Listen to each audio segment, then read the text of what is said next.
Welcome back to Navigating the Streams. I'm Mike DeLong, and I've gathered all the new movies coming to your streaming services in one place so you don't have to. I've got everything that's coming out this month and a look back to see if I missed anything in April.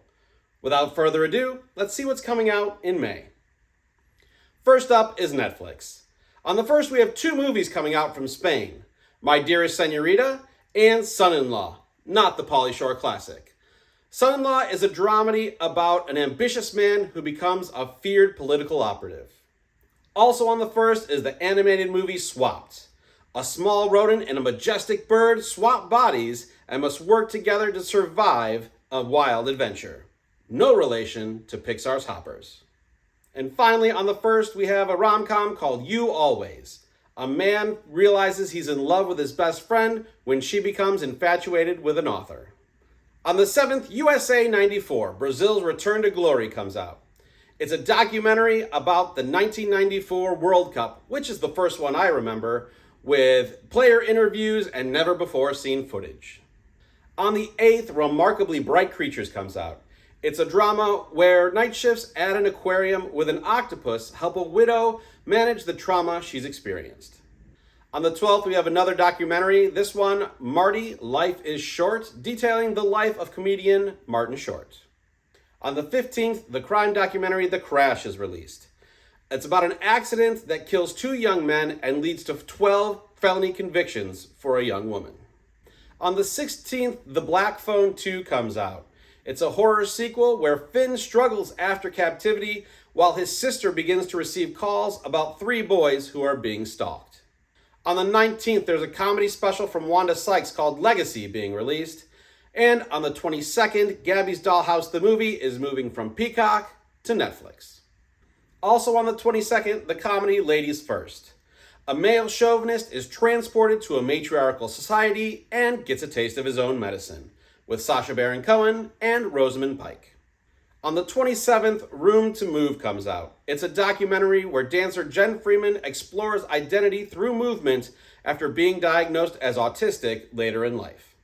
On the 28th, the crime drama Dead Man's Wire comes out.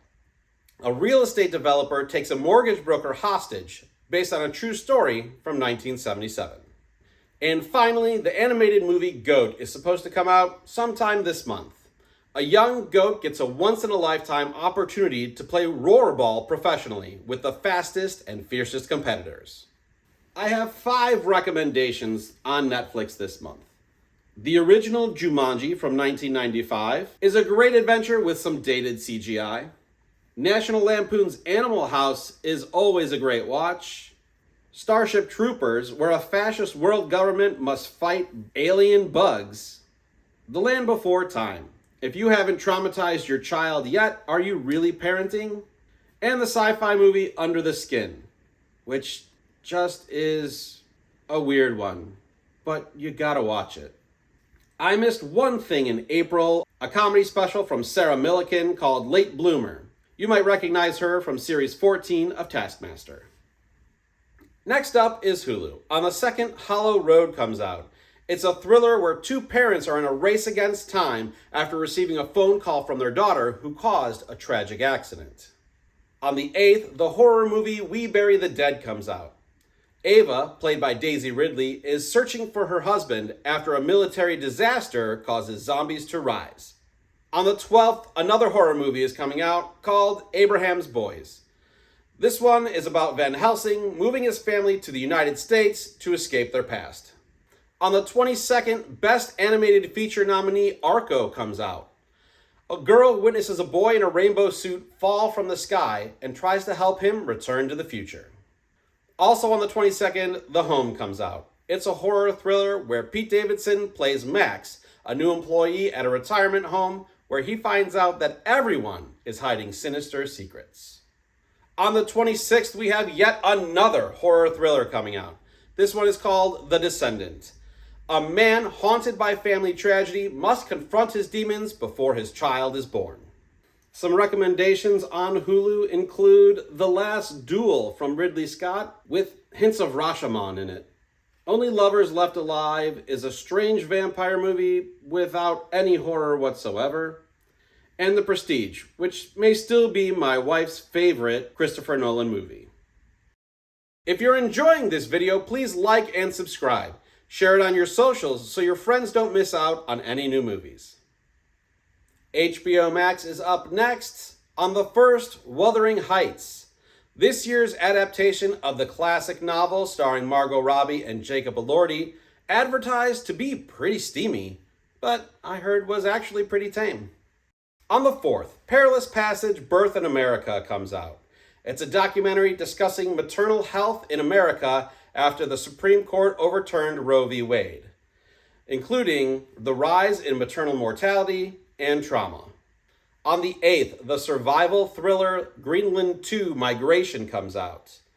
Sheltering on Greenland after a devastating comet hit the Earth is no longer safe, and the protagonists must find a new location across the frozen wastelands of Europe. I saw the first one, and it wasn't great, and I really assume the same here. On the 13th, The A-List comes out, 15 stories from Asia and Pacific diasporas. It's a documentary sharing unique experiences about how Asian nationality and American identity coexist.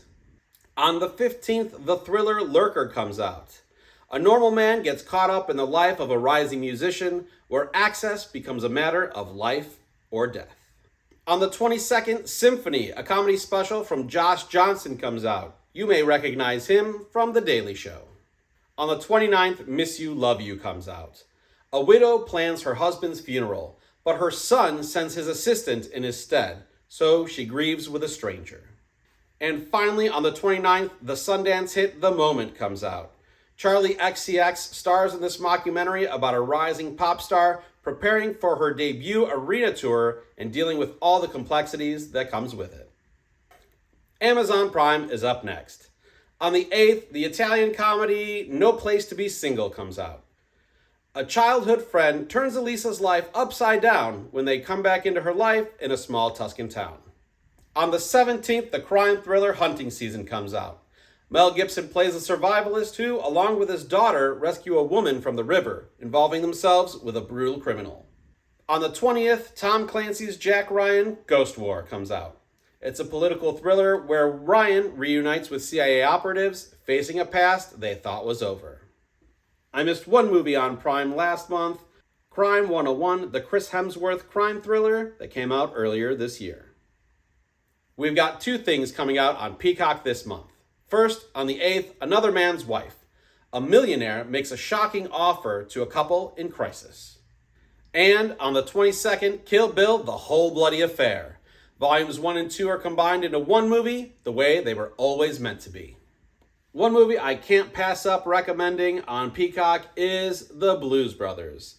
Loved this movie as a kid, still love it today.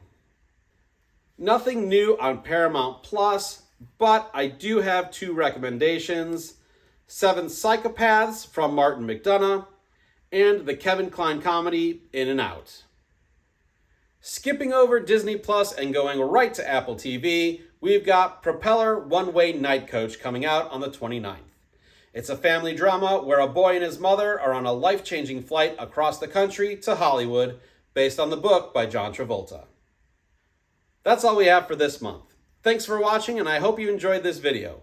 It looks like we're starting to get more movies that were released in theaters earlier this year, which is exciting. My next video will be a review roundup of everything I watched in April, including all the Best Picture nominees from 2001. Thanks, and I'll see you again soon.